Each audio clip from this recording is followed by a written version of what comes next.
Hello guys. Video 5B6 class 10 ज्यामिति से objective सवाल में क्वेश्चन नंबर ए। ये भी 23 का 23 नहीं बल्कि ये आपका 24 में पूछे हुआ क्वेश्चन सब है।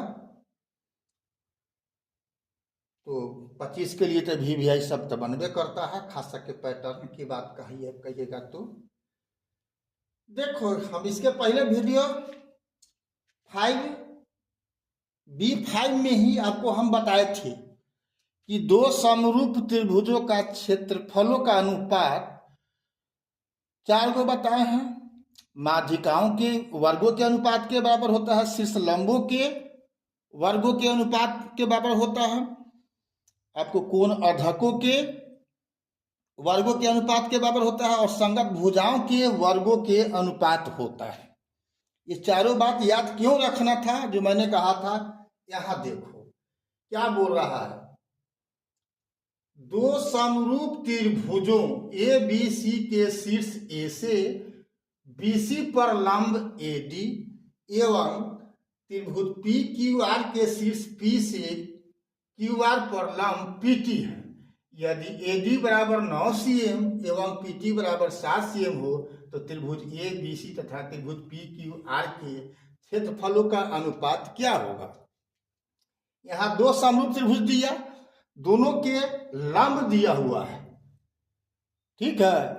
तो बोल रहा है क्षेत्रफलों का अनुपात क्या होगा, तो वही बात होगा, वर्ग के बराबर होगा।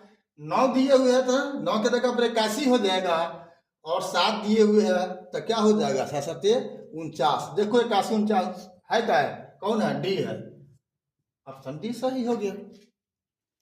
इसमें कोई कलम चला नहीं, सिर्फ नियम याद रखना है, आंसर आपका तैयार। लंबा चौड़ा क्वेश्चन देखने में लग रहा है। बी देखो, यदि 3 बिंदुएं एक रैखिक और संरेखीय होता है, तो जो 24 में पूछे हुए एक रैखिक है, मैंने यहाँ पर संरेखिक भी आपको जोड़ दिया है कि आपको कभी संरेखिक कह देगा कभी एक रैखिक कह देगा, तो दोनों एक ही चीज है। अब एक रैखिक क्या होता है, संरेखिक क्या होता है, जब 2 से अधिक बिंदु एक रेखा में हो तो उसे एक रैखिक या संरेखिक कहते हैं। तो बताओ, 3 को बिंदु एक रेखा में हो गया तो दूसरा रेखा हो गया, त्रिभुज बनबे नहीं करेगा। तो त्रिभुज का क्षेत्रफल कहां से होगा भाई, इसमें क्या होगा, 0 हो जाएगा। आंसर कौन होगा, 0 हो जाएगा। इसमें कोई कलम चला नहीं, केवल नियम की बात है, समझ गया। तो हम क्वेश्चन नंबर सी देखते हैं क्या कहता है। सी कहता है, सो देखो, दो समबाहु त्रिभुजों के क्षेत्रफलों का अनुपात 9:4 है, तो उनके परिमापों का अनुपात होगा। देखो बच्चों, हमने पहले ही कहा है कि नियम आप याद रखो। नियम याद नहीं रखोगे तो मिस्टेक करोगे, अंजादिए चुनोगे, गलती और सही दोनों हो सकता है।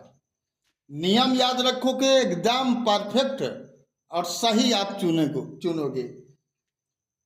हमने क्या कहा है, इसके पहले वाला वीडियो में मैं दे चुका हूं कि कोई भी दूगो समबाहु त्रिभुज क्या होगा, समरूप होता है। दूगो समकोण त्रिभुज हमेशा समरूप होता है।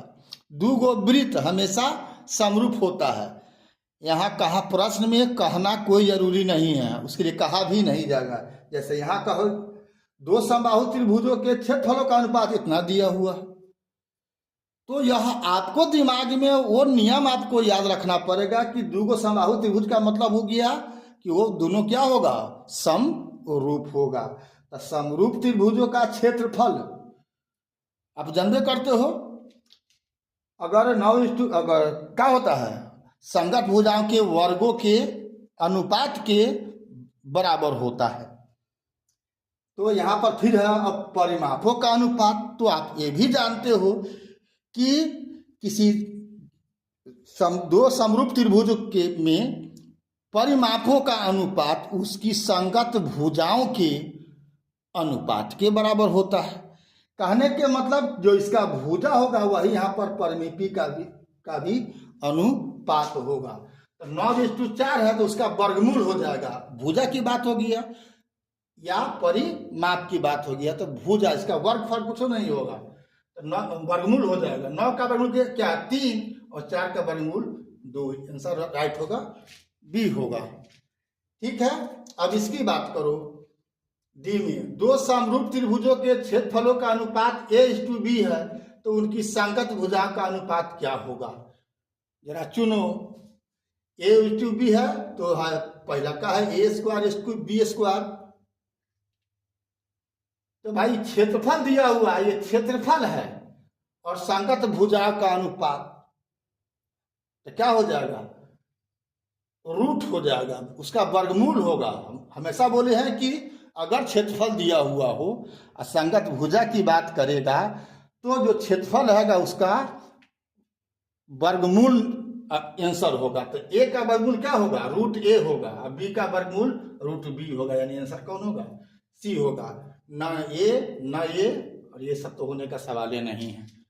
ठीक है, अभी तक अगर आपने मेरे प्रोफाइल BKR कुशवाहा को फेसबुक और इंस्टाग्राम पर फॉलो नहीं किया है तो आप फॉलोइंग कर दीजिए, और यूट्यूब पर आपने सब्सक्राइब नहीं किया है तो सब्सक्राइब कर दें। लाइक शेयर कमेंट तो आप करते हैं और अधिक से अधिक अपने संगी साथियों को भी जोड़िए ताकि आने वाला परीक्षा का तैयारी आज़ादी से हो जाए। आप 20 से 30 मिनट टोटल समय आपको देना है। अगर मेरा 2 वीडियो आपको मैं दे रहा हूं तो 10 मिनट के आसपास, बल्कि कम में का होता है, तो 2 वीडियो 20, अगर हो सकता है कि इसका क्या कहते हैं रील्स वाला भी मिलेगा 59 मिनट का या 1.5 मिनट का या 59 सेकेंड का, यानी मोटा मोटी कहो 1 मिनट और 1.5 मिनट का। तो इस समय भी अगर समय देते हो तो मान के चलो कि 20 से 30 मिनट मैक्सिमम हो गया। इतना समय देते हो और आपकी तैयारी अच्छा से अच्छा हो जाती है तो इससे आपके लिए क्या चाहिए, न पैसा न कौड़ी, हाँ, फोकट में ज्ञान मिलना है। ठीक है, तो फिर मिलता है अगला वीडियो में। तब तक के लिए जय हिंद, जय जगत, जय भारत।